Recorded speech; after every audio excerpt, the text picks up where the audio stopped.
네, FNQ 시간인데요. 오늘은 어떤 내용인지 한번 같이 살펴보도록 하겠습니다. 먼저 첫 번째 질문인데요. 보험 틀리 1단계까지 시술 후에 환자분이 취소를 원하는데 가능한가요? 라고 얘기를 했습니다. 이 같은 경우에는 이제 1단계를 했다라는 건 진단 및 치료 계획이 들어갔다라는 얘기죠. 그래서 진단 및 치료 계획이 들어갔다라고 하는 거는 청구가 들어갈 수도 있고 청구가 들어가지 않을 수도 있겠죠. 그래서 보험 청구 전이라고 한다면 그냥 공단에 취소 신청을 작성해서 팩스로 보내면 돼요. 근데 보험 청구가 1단계가 들어간 후라고 한다면 심평원에 환수 후에 공단에 환수 내역을 증빙 자료로 첨부해서 같이 공단에 팩스로 취소 신청서 작성을 해서 보내야 합니다.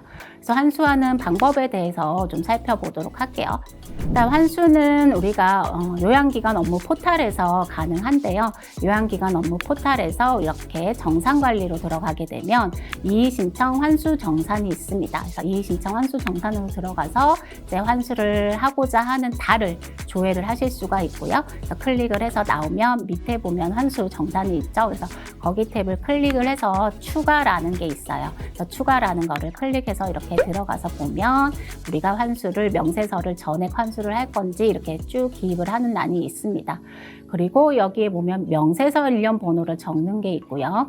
그 다음에 이의신청 금액을 적는 게 있습니다. 그래서 이 금액을 확인하는 게 조금 어려우시죠?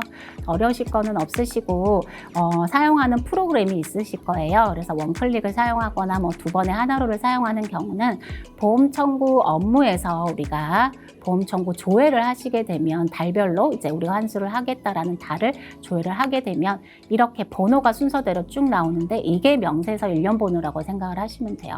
근데 이 명번호가 뭐 1번이었다라고 하면 우리가 5자리를 기입을 하게끔 되어 있습니다. 그래서 0 4개 붙이고 1 이렇게 청구가 들어가면 되고요.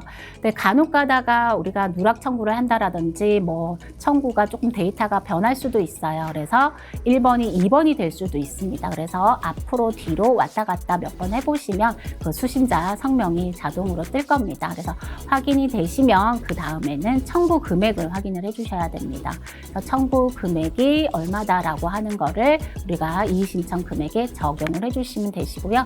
그래서 각 금액까지 적용을 한 후에 이렇게 우리가 사유를 적용을 하셔야 돼요. 그래서 사유 적용을 하실 때는 환자분 요청에 의해서 환수를 한다라고 하면 요즘에 심평원이 인정을 해주지 않습니다. 그래서 청구를 잘못해서 뭐 다른 사람으로 오해를 해서 잘못 청구가 들어갔다라든지 아니면 치료 계획이 변경이 돼서 환수를 해야 된다라든지 그런 사유가 필요하겠죠. 그래서 사유를 넣어서 저에 보내시면 된다라는 거 확인해 주시면 되고요. 두 번째 이제 질문인데요. 완전 틀리 1단계 후에 임시 틀리를 제작하길 원해서 임시 틀리를 추가하려고 하는데 가능한가요? 라고 여쭤본 질문인데요. 제가 아까도 강조를 했지만 틀리를 우리가 등록을 할 때는 반드시 임시 틀리 여부를 물어보셔야 된다라고 얘기를 했죠. 그래서 임시 틀리를 같이 한다라고 얘기를 한 경우에 등록을 같이 해야 되기 때문에 그래서 따로따로는 등록이 안 된다고 했어요. 그래서 취소를 하고 다시 임시 틀리와 틀리를 등록이 들어가야 합니다. 그래서 행정적 절차를 위해서 처음 진단할 때 환자한테 잘 물어보셔야 되는 게 필요하겠죠. 그리고 세 번째 질문인데요. 부분 틀리 후 남은 지대치가 빠진 경우 보험 완전 틀리가 가능한가요? 라고 물어봤습니다. 그래서 부분 틀리를 사용을 하다가 지대치가 빠질 수가 있겠죠. 그러면 완전 틀리 사용 가능한가요? 그렇죠. 가능하다라고 했죠. 그래서 완전 틀리를 한 사람은 부분 틀리가 될 수가 없지만 부분 틀리를 한 사람은 7년이 지나지 않아도 완전 틀리를 하실 수가 있다라고 얘기를 했습니다. 그 다음 네 번째 질문인데요. 틀리 1단계와 치조골 성형이나 토러스 제거가 가능한가요? 라고 여쭤봤는데 네, 가능합니다. 틀리를 장착을 해야 되는데 치조골이 울퉁불퉁해서 우리가 얼치 장착하기에는 좀 불편하다. 토러스가 너무 튀어나와서 제거를 해야 된다라고 했을 때는 틀리 중이라 할지라도 이거는 각각 행위가 청구가 가능하고요. 다만 틀리 단계별로 하는 틀리와 같이 들어간다라고 하면 진찰료는 산정이 되지가 않는다라는 거, 청구는 가능합니다. 그리고 마지막 5번째 질문인데요.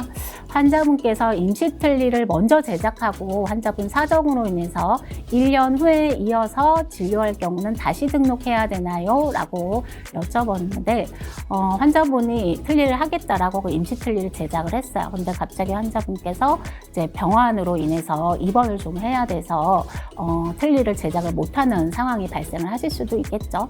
그러면 이때는 우리가 1년이 지나던 2년이 지나던 별도의 신청서 없이 이어서 가능합니다. 그래서 취소 신청만 하지 않는다라고 한다면 임시틀니 하고 나서 1단계는 우리가 몇 개월 후에 들어가든 1년 지난 다음에 들어가든 그 기간은 상관없이 이어서 진료가 가능하다라고 보시면 됩니다.